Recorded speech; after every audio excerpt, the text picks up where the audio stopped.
ओम नमो भगवते वासुदेवाय।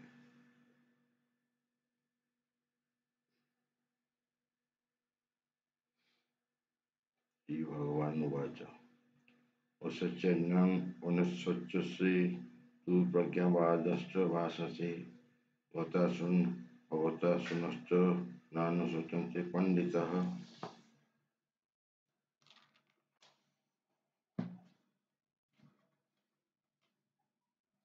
श्री भगवान कहले तुम्हें पांडित्यपूर्ण कथा कहुच किंतु जो विषय शोक कर नुहे से विषय शोक करुच। जो मैंने पंडितर से कदापि जीवंत व मृत पर शोक करती नहीं। भगवान सांगे सांगे गुरुर भूमिका ग्रहण कर छात्र को परोक्ष भाव एक मूर्ख बोली कही भर्सना करने को आरंभ कले। भगवान कहले तुम्हें एक पंडित परी कथा कौच किंतु तुम्हें जानी ना जे प्रकृत पंडित किए। जे भल भाव जाने ये शरीर कौन और आत्मा कौन से प्रकृत पंडित अटे एवं से कदापि शरीर जेकोसी अवस्था पर दुख करना। शरीर जीवित अवस्था व मृत अवस्था कौन सी अवस्था पर से दुख करना। परवर्ती अध्याय मानक विषय आलोचना कर जन ज्ञान कहले जड़ चेतनाशील आत्मा एवं उभयर नियंत्रणकारी संबंध जानिबा। अर्जुन युक्ति करते राजनीति और समाज नीति अपेक्षा धर्मनीति को अधिक गुरुत्व देवा कथा किंतु एक जानी नथिले जे जड़ वस्तु चेतनाशील आत्मा एवं भगवान को संबंध ज्ञान धर्मनीति अपेक्षा अधिक गुरुत्वपूर्ण। जेणु तांकर ए संबंध ज्ञान नथिला तेणु से पंडित परी कथा कहबार उचित नथिला। जेणु से पंडित नथिले तेणु जो विषय दुख कर कथा नुहे से विषय दुख करुले। ए शरीर जन्म होइछि एवं यह दिने ना दिने मरिबो।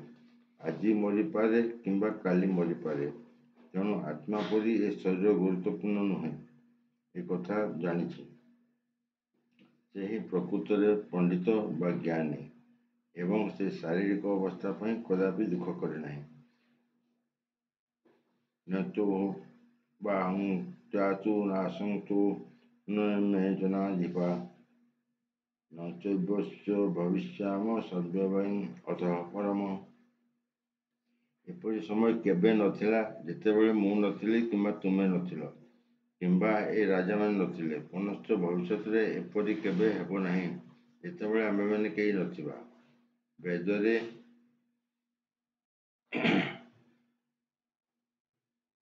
पठ उपनिषद कथा श्वेताश्वतर उपनिषद कहुई परम पुरुष भगवान असंख्य जीवंकर परिपालन कर्ता अटंती।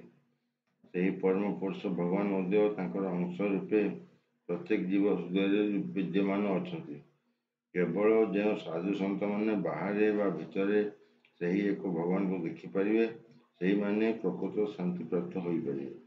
नित्यो नित्यम नाम चेतन से चेतनाम एको बहुनाम जो विजय जाति कामान तम आत्मस्थो जो अनुसति धीरसा तेषां शांति शाश्वता नेतरस्वम। अर्जुन जो वैदिक ज्ञान कथा कहुई पृथ्वीर समस्त को कहुई। जो मैंने निजक खूब पंडित बोली भावती किंतु वास्तव में पंडित नुहति मूर्ख से मानक ये कथा कहुई। भगवान एठारे परिष्कार भाव कहते जे से निजे अर्जुन एवं युद्ध क्षेत्र में एकत्र होइतिबा समस्त राजा शाश्वत भाव जन जन व्यक्ति अटंती एवं भगवान शाश्वत भाव प्रत्येक जीवन कर्ता अटंती। जीवर प्रत्येक अवस्था वृद्धावस्था तथा मुक्तावस्था प्रत्येक अवस्था से पालन कर्ता अटंती। भगवान परम पुरुष अटंती एवं अर्जुन जे कि भगवान प्रिय साथी अटंती एवं सेठे उपस्थित समस्त राजा प्रत्येक शाश्वत भाव जन जन व्यक्ति अटंती। एक कथा एपरी नुहे जे अतीत से व्यक्ति नथिले एवं सेमाने जे परे शाश्वत भाव जन जन व्यक्ति होई न रहिबे एपरी कथा नुहे। एमानकर व्यक्तित्व अतीत थिला एवं बिना बाधारे ଭବିଷ୍ୟତରେ ଶାଶ୍ୱତ ଭାବେ ରହିଥିବ। ତେଣୁ କାହାରି ପାଇଁ ଦୁଃଖ କରିବାର କିଛି ନାହିଁ। ମାୟାବାଦୀମାନଙ୍କର ମତ ହେଲା ଯେ ଯେଉଁ ଆତ୍ମା ମାୟାଶକ୍ତିର ଆବରଣ ଯୋଗୁଁ ପରମାତ୍ମା ଠାରୁ ବିଚ୍ଛିନ୍ନ ହୋଇଯାଇଛି, ତାହା ମୁକ୍ତି ପରେ ନିର୍ବିଶେଷ ବ୍ରହ୍ମରେ ଲୀନ ହୋଇଯିବ ଏବଂ ଏହାର ସ୍ୱତନ୍ତ୍ର ଅସ୍ତିତ୍ୱ ହରାଇବ।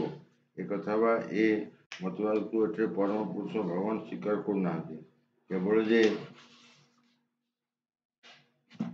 ବୃଦ୍ଧାବସ୍ଥାରେ ଆମେମାନେ ବ୍ୟକ୍ତିଗତ ଅସ୍ତିତ୍ୱ ବା ସ୍ଥିତି ଚିନ୍ତା କରିବା, ଜାଣିପାରିବା, ଅନ୍ୟ ଅବସ୍ଥାରେ ନୁହେଁ, ଏକଥା ମଧ୍ୟ ଭଗବାନ ଶ୍ରୀକୃଷ୍ଣ ସ୍ୱୀକାର କରୁନାହାନ୍ତି। ଭଗବାନ ଶ୍ରୀକୃଷ୍ଣ ଏଠାରେ ପରିଷ୍କାର ଭାବରେ କହୁଛନ୍ତି ଯେ ଭବିଷ୍ୟତରେ ମଧ୍ୟ ଭଗବାନଙ୍କ ବ୍ୟକ୍ତିଗତ ସ୍ଥିତି ତଥା ଅନ୍ୟମାନଙ୍କର ବ୍ୟକ୍ତିଗତ ସ୍ଥିତି ଶାଶ୍ୱତ ଭାବରେ ରହିଥିବ। ଏକଥା ଉପନିଷଦମାନଙ୍କରେ ସ୍ୱୀକୃତ ହୋଇଅଛି। କୃଷ୍ଣ ମାୟାବଶ ନୁହନ୍ତି। ତେଣୁ କୃଷ୍ଣଙ୍କର ଏ ବାଣୀ ପ୍ରମାଣ ସିଦ୍ଧ ଅଟେ। ଯଦି ବ୍ୟକ୍ତିଗତ ସ୍ଥିତି ବା ବ୍ୟକ୍ତିତ୍ୱ ସନାତନ ଭାବେ ନଥାନ୍ତା, ତାହେଲେ ଭଗବାନ ଶ୍ରୀକୃଷ୍ଣ ଏକଥା ଉପରେ ଏତେ ଗୁରୁତ୍ୱ ଆରୋପ କରି କହିନଥାନ୍ତେ। ଏପରିକି ଭବିଷ୍ୟତରେ ମଧ୍ୟ ଏହା ରହିବ। ମାୟାବାଦୀ ଏପରି ଯୁକ୍ତି ଦେଖାଇ କହିପାରେ ଯେ କୃଷ୍ଣ ଯେଉଁ ବ୍ୟକ୍ତିତ୍ୱ ବା ବ୍ୟକ୍ତିଗତ ସ୍ଥିତି କଥା କହିଛନ୍ତି, ତାହା ଅପ୍ରାକୃତ ନୁହେଁ, ତାହା ପ୍ରାକୃତ ଅଟେ। ଧର ଆମ୍ଭେମାନେ ସେମାନଙ୍କ ଯୁକ୍ତିକୁ ମାନିନେବା ଯେ ବ୍ୟକ୍ତିତ୍ୱ ପ୍ରାକୃତ ଅଟେ, ତେବେ ଏହି କ୍ଷେତ୍ରରେ କୃଷ୍ଣଙ୍କର ବ୍ୟକ୍ତିତ୍ୱକୁ ଆମେ କିପରି ଜାଣିବା ବା ଚିହ୍ନିବା? କୃଷ୍ଣ କହିଲେ ଯେ ଅତୀତରେ ତାଙ୍କର ବ୍ୟକ୍ତିତ୍ୱ ଥିଲା ଏବଂ ଭବିଷ୍ୟତରେ ମଧ୍ୟ ରହିବ। ସେ ଅନେକ ପ୍ରକାର ତାଙ୍କର ବ୍ୟକ୍ତିତ୍ୱ କଥା ସ୍ୱୀକାର କରିଛନ୍ତି ଏବଂ ନିର୍ବିଶେଷ ବ୍ରହ୍ମ ତାଙ୍କର ଅଧସ୍ତନ ବୋଲି ଘୋଷଣା କରିଛନ୍ତି। ଭଗବାନ ଶ୍ରୀକୃଷ୍ଣ ସର୍ବଦା ତାଙ୍କର ଅପ୍ରାକୃତ ବ୍ୟକ୍ତିତ୍ୱ ରକ୍ଷା କରି ଆସିଛନ୍ତି। ଯଦି ସେ ଏକ ସାଧାରଣ ବୋଧଜୀବ ହୋଇଥାନ୍ତେ, ତାହେଲେ ଏ ଭଗବତ ଗୀତା ପ୍ରାମାଣିକ ଗ୍ରନ୍ଥ ରୂପେ ସ୍ୱୀକୃତ ହୋଇନଥାନ୍ତା, ଅର୍ଥାତ୍ ପ୍ରାମାଣିକ ଗ୍ରନ୍ଥ ରୂପେ ଏହାର କୌଣସି ମୂଲ୍ୟ ନଥାନ୍ତା। ଚାରିଟି ଦୋଷ ଦୁଷ୍ଟ ଏକ ସାଧାରଣ ମାନବ ଏ ପ୍ରକାର ମୂଲ୍ୟବାନ ଓ ଶ୍ରବଣ ଯୋଗ୍ୟ ଶିକ୍ଷା ଦେବା ପାଇଁ ଅକ୍ଷମ ଅଟେ। ଗୀତା ସାଧାରଣ ଗ୍ରନ୍ଥଠାରୁ ବହୁତ ଊର୍ଦ୍ଧ୍ୱରେ। କୌଣସି ଭୌତିକ ଶାସ୍ତ୍ର ବା ପ୍ରାକୃତ ଶାସ୍ତ୍ର ଭଗବତ ଗୀତା ସହ ତୁଳନୀୟ ହୋଇପାରିବ ନାହିଁ। ଯେତେବେଳେ ବ୍ୟକ୍ତି କୃଷ୍ଣଙ୍କୁ ଏକ ସାଧାରଣ ମାନବ ବୋଲି ଘୋଷଣା କରେ, ସେତେବେଳେ ଗୀତା ତାର ସମଗ୍ର ମୂଲ୍ୟ ବା ଗୁରୁତ୍ୱ ହରାଇ ବସେ। ମାୟାବାଦୀ ଏହି ଯୁକ୍ତି ଦେଖାଏ ଯେ ଏ ଶ୍ଲୋକରେ ଯେଉଁ ବହୁବଚନ ବ୍ୟବହାର କରାଯାଇଛି, ତାହା କେବଳ ବର୍ଣ୍ଣନାର ଧାରା ଅଟେ ଏବଂ ଏହା ଶରୀରକୁ ଲକ୍ଷ୍ୟ କରାଯାଇ କୁହାଯାଇଛି। କିନ୍ତୁ ଏ ଶ୍ଲୋକର ପୂର୍ବବର୍ତ୍ତୀ ଶ୍ଲୋକରେ ଦୈହିକ ଧାରଣାକୁ କାଟି ଦିଆଯାଇଛି। ଜୀବମାନଙ୍କର ଦୈହିକ ଧାରଣାକୁ ନିନ୍ଦା କଲା ପରେ ଭଗବାନ କୃଷ୍ଣ ପୁଣି କିପରି ଏପରି କଥା ଶରୀର ସମ୍ବନ୍ଧରେ କହିଲେ? ଏହା କ'ଣ ତାଙ୍କ ପକ୍ଷରେ ସମ୍ଭବ? ତେଣୁ ବ୍ୟକ୍ତି ସ୍ୱତନ୍ତ୍ର ଅପ୍ରାକୃତ କ୍ଷେତ୍ରରେ ଲକ୍ଷ୍ୟ କରାଯାଇଛି ଏବଂ ଏହା ମଧ୍ୟ ରାମାନୁଜାଚାର୍ଯ୍ୟ ଓ ଅନ୍ୟାନ୍ୟ ଆଚାର୍ଯ୍ୟ ଭଳି ବିଶିଷ୍ଟ ଆଚାର୍ଯ୍ୟମାନେ ସ୍ୱୀକାର କରିଛନ୍ତି। ଗୀତାରେ ଅନେକ ସ୍ଥାନରେ ଏକଥା ପରିଷ୍କାର ଭାବରେ କୁହାଯାଇଛି ଯେ ଯେଉଁମାନେ ଭଗବାନଙ୍କର ଭକ୍ତ, ସେମାନେ ଏ ପ୍ରାକୃତ ବ୍ୟକ୍ତି ସ୍ୱତନ୍ତ୍ର ବୁଝିପାରନ୍ତି। ଯେଉଁମାନେ କୃଷ୍ଣଙ୍କୁ ପରମ ପୁରୁଷ ହିସାବରେ ଗ୍ରହଣ କରନ୍ତି ନାହିଁ, ଅର୍ଥାତ୍ ତାଙ୍କୁ ହିଂସା କରନ୍ତି, ସେମାନଙ୍କର ଏହି ମହାନ ଗ୍ରନ୍ଥରେ ପ୍ରବେଶାଧିକାର ନାହିଁ। ମହୁମାଛିମାନେ ମହୁଥିବା ଏକ ବୋତଲର ବହିର୍ଦେଶକୁ ଚାଟିବା ଯାହା, ଅଭକ୍ତମାନଙ୍କର ଗୀତା ଶାସ୍ତ୍ର ଶ୍ରବଣ କରିବା ତାହା। ବୋତଲକୁ ଫିଟାଇ ମହୁ ନ ଚାଖିଲେ ବ୍ୟକ୍ତି କିପରି ମହୁର ମିଷ୍ଟତା ବୁଝିପାରିବ? ଠିକ୍ ସେହିପରି ଭଗବାନ ଗୀତାର ରହସ୍ୟ ଭକ୍ତମାନେ ବୁଝିପାରନ୍ତି, ଆଉ କେହି ଏହା ବୁଝିପାରିବେ ନାହିଁ ବା ଏହାକୁ ଆସ୍ୱାଦନ କରିପାରିବେ ନାହିଁ। ଏକଥା ଗୀତାର 4ର୍ଥ ଅଧ୍ୟାୟରେ କୁହାଯାଇଛି ଯେ ଭଗବାନଙ୍କର ଅସ୍ତିତ୍ୱ ସ୍ୱୀକାର କରେ ନାହିଁ ବା ଭଗବାନଙ୍କୁ ହିଂସା କରେ, ସେ ଗୀତାକୁ ସ୍ପର୍ଶ କରି ପାରିବ ନାହିଁ। ତେଣୁ ଗୀତା ଉପରେ ଥିବା ମାୟାବାଦୀଙ୍କର ଲକ୍ଷ୍ୟ ଅତ୍ୟନ୍ତ ଭ୍ରମାତ୍ମକ ଭାଷ୍ୟ ଅଟେ। ଶ୍ରୀ ଚୈତନ୍ୟ ମହାପ୍ରଭୁ ଆମମାନଙ୍କୁ ମାୟାବାଦୀମାନଙ୍କର ଭାଷ୍ୟ ପଢ଼ିବାକୁ ବାରଣ କରିଛନ୍ତି ଏବଂ ସେ ଚେତାବନୀ ଶୁଣାଇ କହିଛନ୍ତି ଯେ ମାୟାବାଦୀ ଭାଷ୍ୟ ପାଠ କରେ ବା ସେ ଦର୍ଶନ କରେ ସେ ଗୀତାର ମାହାତ୍ମ୍ୟ ବୁଝିବାର ସମସ୍ତ ଶକ୍ତି ହରାଏ। ଯଦି ଏ ବ୍ୟକ୍ତି ସ୍ୱତନ୍ତ୍ର କଥା କେବଳ ଭୌତିକ ବ୍ରହ୍ମାଣ୍ଡ ପ୍ରତି ପ୍ରଯୁଜ୍ୟ, ତାହେଲେ ଭଗବାନଙ୍କର ଗୀତାବାଣୀ ଶିକ୍ଷା ଦେବାର କୌଣସି ଆବଶ୍ୟକତା ନାହିଁ। ଜୀବାତ୍ମାମାନଙ୍କର ବହୁଳତା ଏବଂ ପ୍ରତ୍ୟେକ ସ୍ଥଳରେ ଭଗବାନଙ୍କର ବିଦ୍ୟମାନତା ଏକ ସନାତନ କଥା ଅଟେ ଏବଂ ଯେପରି ଉପରେ ବର୍ଣ୍ଣନା କରାଗଲା ତାହା ବେଦରେ ସ୍ୱୀକୃତ ହୋଇଅଛି।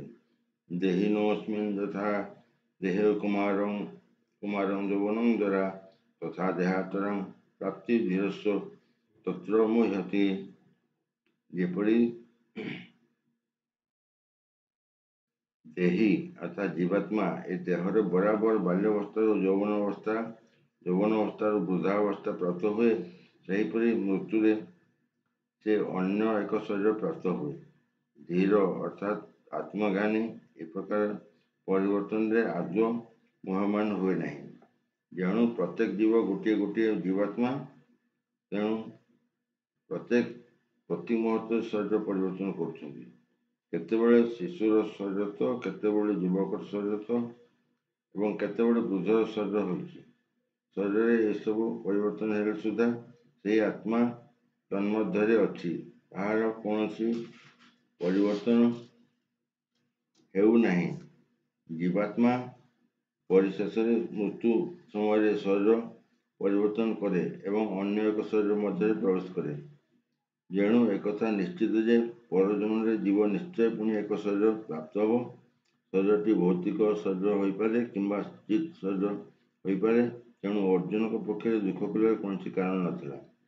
ଅର୍ଜୁନ, ଭୀଷ୍ମ, ଦ୍ରୋଣ ଆଦି ମୃତ୍ୟୁ ନିମନ୍ତେ ବଡ଼ ଦୁଃଖ ପ୍ରକାଶ କରୁଥିଲେ। ତେଣୁ କୃଷ୍ଣ ବର୍ତ୍ତମାନ ତାଙ୍କୁ ବୁଝାଇ ଦେଲେ ଯେ ତାଙ୍କର ଅର୍ଥାତ୍ ଅର୍ଜୁନଙ୍କ ଦୁଃଖ କରିବାର କୌଣସି କାରଣ ନଥିଲା। ଅର୍ଜୁନ, ଭୀଷ୍ମ, ଦ୍ରୋଣ ଆଦି ମୃତ୍ୟୁ ନିମନ୍ତେ ବଡ଼ ଦୁଃଖ ପ୍ରକାଶ କରୁଥିଲେ। ତେଣୁ କୃଷ୍ଣ ବର୍ତ୍ତମାନ ତାଙ୍କୁ ବୁଝାଇ ଦେଲେ ଯେ ତାଙ୍କର ଦୁଃଖ କରିବାର କୌଣସି କାରଣ ନାହିଁ, ବରଂ ସେ ଆନନ୍ଦିତ ହେବା କଥା, କାରଣ ସେମାନେ ବୃଦ୍ଧ ଶରୀର ତ୍ୟାଗ କରି ନୂତନ ଶରୀର ଲାଭ କରିବେ। ଏତଦ୍ୱାରା ସେମାନେ ନୂତନ ଶକ୍ତି ମଧ୍ୟ ଲାଭ କରିବେ। ଜୀବ ତାର କର୍ମଫଳ ସ୍ୱରୂପ ଏ ପ୍ରକାର ଶରୀର ପରିବର୍ତ୍ତନ କରେ ଏବଂ ଜୀବନରେ ସୁଖ ଦୁଃଖ ଲାଭ କରେ। ଭୀଷ୍ମ, ଦ୍ରୋଣ ପୁଣ୍ୟାତ୍ମା ଅଟନ୍ତି, ତେଣୁ ସେମାନେ ନିଶ୍ଚୟ ପରବର୍ତ୍ତୀ ଜୀବନରେ ଦିବ୍ୟ ଶରୀର ଲାଭ କରିବେ। ନହେଲେ ବି ସ୍ୱର୍ଗଲୋକରେ ଭୌତିକ ସ୍ଥିତିରେ ଉନ୍ନତିର ସୁଖ ଭୋଗ ନିମିତ୍ତ ଶରୀର ଲାଭ କରିବେ। ତେଣୁ ଯାହା ହେଲେ ବି ଦୁଃଖର କୌଣସି କାରଣ ନଥିଲା। ଯେଉଁ ବ୍ୟକ୍ତିର ଆତ୍ମା, ପରାତ୍ମା ଏବଂ ପ୍ରଭୃତି ଉଭୟ ଭୂତ ପ୍ରକୃତି ଓ ଚିତ୍ ପ୍ରକୃତି ସମ୍ବନ୍ଧୀୟ ପୂର୍ଣ୍ଣ ଜ୍ଞାନ ଅଛି, ତାକୁ ଧୀର କହନ୍ତି, ଅର୍ଥାତ୍ ସେ ହେଉଛି ଏକ ଅତ୍ୟନ୍ତ ଧୀର ବ୍ୟକ୍ତି। ଏ ପ୍ରକାର ବ୍ୟକ୍ତି ଦେହାନ୍ତର ପ୍ରାପ୍ତିରେ କଦାପି ମୋହମାନ ହୁଏ ନାହିଁ। ଆତ୍ମାକୁ ଖଣ୍ଡ ଖଣ୍ଡ କରି କାଟି ହେବ ନାହିଁ, ତାହା ଅଚ୍ଛେଦ୍ୟ। ଏହା ହେଉଛି ସାଧାରଣ ସତ୍ୟ। ତେଣୁ ମାୟାବାଦୀମାନେ ଯାହା କହନ୍ତି ଯେ ଆତ୍ମା ପରମାତ୍ମାଙ୍କ ସାଥିରେ ମିଶି ଏକାକାର ହୋଇଯିବ, ତାହା କଦାପି ସ୍ୱୀକାର୍ଯ୍ୟ ନୁହେଁ। କାରଣ ଏହାଦ୍ୱାରା ଆତ୍ମା ସମ୍ବନ୍ଧୀୟ ସାଧାରଣ ସତ୍ୟକୁ ଲଙ୍ଘନ କରାଯିବ। ଯଦି ମାୟାବାଦୀଙ୍କର ମତବାଦକୁ ଗ୍ରହଣ କରାଯାଏ, ଅର୍ଥାତ୍ ଆତ୍ମାକୁ ଖଣ୍ଡ ଖଣ୍ଡ କରି କାଟିବା କଥାଟି ଗ୍ରହଣ କରାଯାଏ କିମ୍ବା ପରମାତ୍ମାକୁ ଖଣ୍ଡ ଖଣ୍ଡ କରି କାଟିବା ଜୀବାତ୍ମାକୁ ସୃଷ୍ଟି କରାଯାଏ କଥାରେ ଗ୍ରହଣ କରାଯାଏ, ତାହେଲେ ପରମାତ୍ମା ଭଙ୍ଗୁର କିମ୍ବା ପରିବର୍ତ୍ତନଶୀଳ ହୋଇଯିବ। ଏହା ପରମାତ୍ମାଙ୍କ ସମ୍ବନ୍ଧୀୟ ସାଧାରଣ ସତ୍ୟର ବିରୁଦ୍ଧାଚରଣ କରିବ। କାରଣ ପରମାତ୍ମା ହେଉଛନ୍ତି ଅପରିବର୍ତ୍ତନୀୟ। ଏହା ପରମାତ୍ମାଙ୍କ ସମ୍ବନ୍ଧୀୟ ସାଧାରଣ ସତ୍ୟ। ଗୀତାରେ କୁହାଯାଇଛି ଯେ ଅଂଶ ବିଶେଷ ଜୀବାତ୍ମା ସନାତନ ଗୁଣରେ ବିଦ୍ୟମାନ ଏବଂ ସେମାନଙ୍କୁ କ୍ଷର ବୋଲି କୁହାଯାଏ, ଅର୍ଥାତ୍ ସେମାନଙ୍କର ଭୂତ ପ୍ରକୃତିର ପତିତ ହେବାର ପ୍ରବୃତ୍ତି ଅଛି। ଏ ଅଂଶଗୁଡ଼ିକ ଶାଶ୍ୱତ ଭାବରେ ଏହିପରି ରହିଥାନ୍ତି ଏବଂ ମୁକ୍ତି ପରେ ମଧ୍ୟ ଜୀବାତ୍ମା ସେହି ପ୍ରକାର ଅଂଶବିଶେଷ ହୋଇ ରହେ, କିନ୍ତୁ ଥରେ ମୁକ୍ତ ହୋଇଗଲେ ସେ ପରମ ପୁରୁଷ ଭଗବାନଙ୍କ ସାଥିରେ ଶାଶ୍ୱତ ଭାବେ ସଚିତ୍ ଆନନ୍ଦମୟ ଜୀବନଯାପନ କରେ। ଯେଉଁ ପରମାତ୍ମା ପ୍ରତ୍ୟେକ ଜୀବର ହୃଦୟରେ ବିଦ୍ୟମାନ, ତାଙ୍କ ପ୍ରତି ମଧ୍ୟ ପ୍ରତିଫଳନ ସତ୍ୟଟି ପ୍ରଯୁଜ୍ୟ ହୋଇପାରେ। ସେ ପରମାତ୍ମା ନାମରେ ପରିଚିତ, ଜୀବାତ୍ମା ଠାରୁ ଭିନ୍ନ। ଯେତେବେଳେ ଆକାଶ ଜଳରେ ପ୍ରତିବିମ୍ବିତ ହୁଏ, ସେତେବେଳେ ସୂର୍ଯ୍ୟ, ଚନ୍ଦ୍ର, ତାରା ସମସ୍ତେ ପ୍ରତିବିମ୍ବିତ ହୁଅନ୍ତି। ତାରକା ଗୁଡ଼ିକ ଜୀବମାନଙ୍କ ସହ ଏବଂ ସୂର୍ଯ୍ୟ କିମ୍ବା ଚନ୍ଦ୍ର ପରମାତ୍ମାଙ୍କ ସହ ତୁଳନା ହୋଇପାରନ୍ତି। ଏଠାରେ ଅର୍ଜୁନ ଅଣୁ ବା ଅଂଶ ବିଶେଷ ଚୈତନ୍ୟ ଜୀବାତ୍ମା ଅଟନ୍ତି ଏବଂ ପରମ ପୁରୁଷ ଭଗବାନ ଶ୍ରୀକୃଷ୍ଣ ପରମାତ୍ମା ଅଟନ୍ତି। ସେମାନେ ଏକା ସ୍ତରରେ ନୁହନ୍ତି। ଏହା ଚତୁର୍ଥ ଅଧ୍ୟାୟ ପ୍ରାରମ୍ଭରେ ସ୍ପଷ୍ଟ ରୂପେ ଜଣାଯିବ। ଯଦି ଅର୍ଜୁନ କୃଷ୍ଣଙ୍କ ସହ ଏକା ସ୍ତରରେ ହୋଇଥାନ୍ତେ ଏବଂ କୃଷ୍ଣ ଅର୍ଜୁନଙ୍କ ଗୁରୁସ୍ଥାନୀୟ ହୋଇନଥାନ୍ତେ, ତାହେଲେ ସେମାନଙ୍କ ମଧ୍ୟରେ ଗୁରୁ ଶିଷ୍ୟ ସମ୍ପର୍କର କୌଣସି ଅର୍ଥ ନଥାନ୍ତା। ଯଦି ଉଭୟେ ମାୟା ମୋହିତ ହୋଇଥାନ୍ତେ, ତାହେଲେ ଜଣେ ଗୁରୁ ଓ ଅନ୍ୟ ଜଣେ ଶିଷ୍ୟ ବୋଲି ପାରିନଥାନ୍ତେ। ଏ ପରିସ୍ଥିତିରେ ଏ ପ୍ରକାର ଉପଦେଶ ସବୁ ବୃଥା ଅଟେ, କାରଣ ମାୟା ଶକ୍ତିର ଅଧୀନ ହେଲେ କେହି ଏକ ପ୍ରାମାଣିକ ଗୁରୁ ବା ଉପଯୁକ୍ତ ଗୁରୁ ହୋଇପାରିବ ନାହିଁ। ଏ ପରିସ୍ଥିତିରେ ଏହା ସ୍ୱୀକାର୍ଯ୍ୟ ଯେ ଭଗବାନ ଶ୍ରୀକୃଷ୍ଣ ହେଉଛନ୍ତି ପରମେଶ୍ୱର। ଜୀବ ଅର୍ଜୁନଙ୍କ ଅପେକ୍ଷା ଉନ୍ନତର ସ୍ଥିତିରେ ଅବସ୍ଥିତ। ଅର୍ଜୁନ ମାୟା ମୋହିତ ହୋଇଯାଇ ବିମୋହିତ ଜୀବ ହୋଇପଡ଼ିଛନ୍ତି। ମାତ୍ର ସ୍ପର୍ଶାସୁ କୌନ୍ତେୟ ସୁଖ ଦୁଃଖସୁ ଦୁଃଖ ଅଗମା ପାୟନଶ୍ଚିତ୍ୟତା ଚିତ୍ତୋଷ ଭାରତ। ଏ କୁନ୍ତୀ ପୁତ୍ର, ସୁଖ ଦୁଃଖର ଅବସ୍ଥା ଆବିର୍ଭାବ ଏବଂ କାଳକ୍ରମେ ସେମାନଙ୍କର ତିରୋଭାବ ଶୀତ ଓ ଗ୍ରୀଷ୍ମ ଋତୁ ଭଳି ଆସେ ଓ ଯାଏ। ଏ ଭରତ ବଂଶଜ, ସେମାନେ ଇନ୍ଦ୍ରିୟ ଭୋଗରୁ ଜାତ ହୁଅନ୍ତି ଏବଂ ବ୍ୟକ୍ତି ସେଥିରେ ବିଚଳିତ ନ ହୋଇ ସେଗୁଡ଼ିକ ସହିଯିବାକୁ ଅଭ୍ୟାସ କରିବା ଉଚିତ। କର୍ତ୍ତବ୍ୟ ସମ୍ପାଦନ ସମୟରେ ବ୍ୟକ୍ତିକୁ କିପରି ଅସ୍ଥାୟୀ ସୁଖ ଦୁଃଖକୁ ସହିବାକୁ ପଡ଼ିବ, ତାହା ଶିକ୍ଷା କରିବା ଉଚିତ। ବୈଦିକ ନିର୍ଦ୍ଦେଶ ଅନୁଯାୟୀ ବ୍ୟକ୍ତିକୁ ବଡ଼ି ସକାଳୁ ସ୍ନାନ କରିବାକୁ ହେବ। ଏପରିକି ମାଘ ମାସରେ ମଧ୍ୟ ବଡ଼ି ସକାଳେ ସ୍ନାନ କରିବାକୁ ହେବ।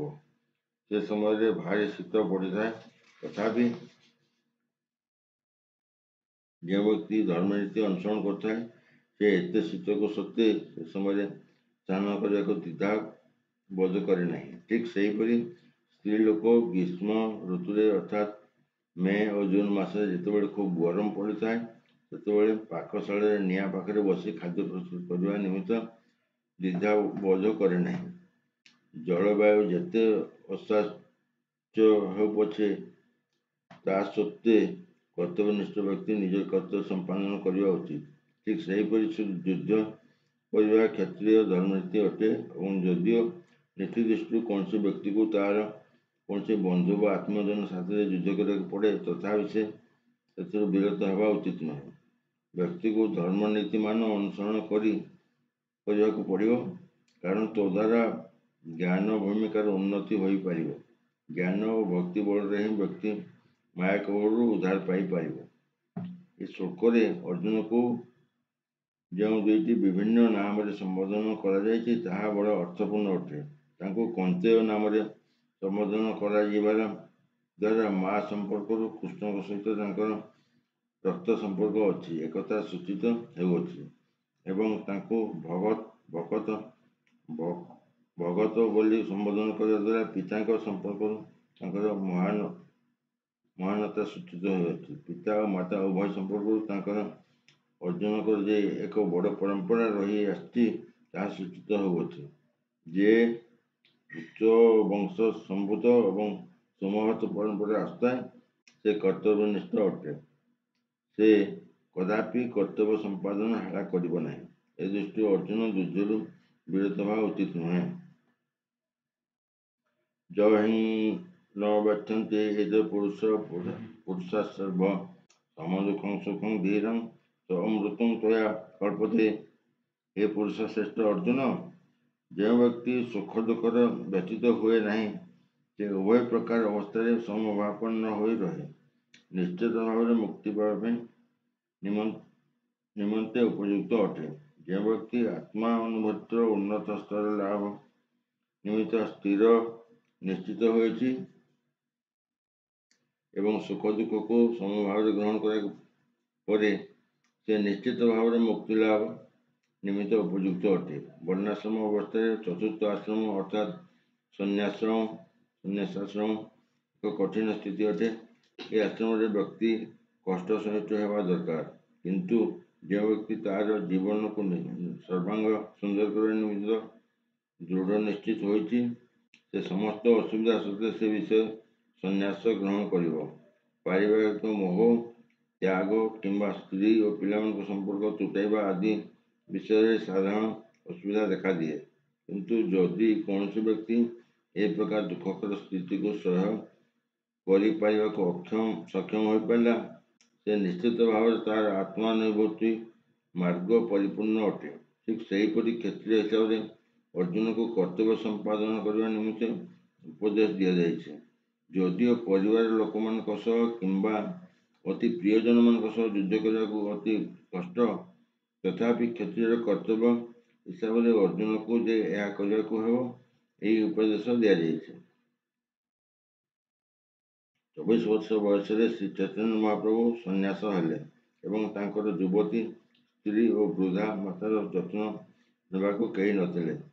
ସେମାନେ ଶ୍ରୀ ଚୈତନ୍ୟ ମହାପ୍ରଭୁଙ୍କ ଉପରେ ନିର୍ଭର କରିଥିଲେ। ତଥାପି ଏକ ମହାନ ଉଦ୍ଦେଶ୍ୟ ସାଧନ ନିମିତ୍ତ ସେ ସନ୍ନ୍ୟାସ ଗ୍ରହଣ କଲେ ଏବଂ ଉଚ୍ଚତର କର୍ତ୍ତବ୍ୟ ସମ୍ପାଦନରେ ବରାବର ଦୃଢ଼ ନିଶ୍ଚିତ ଥିଲେ। ଭୌତିକ ବନ୍ଧନରୁ ମୁକ୍ତି ପାଇବାରେ ଏହା ହିଁ ହେଉଛି ପନ୍ଥା।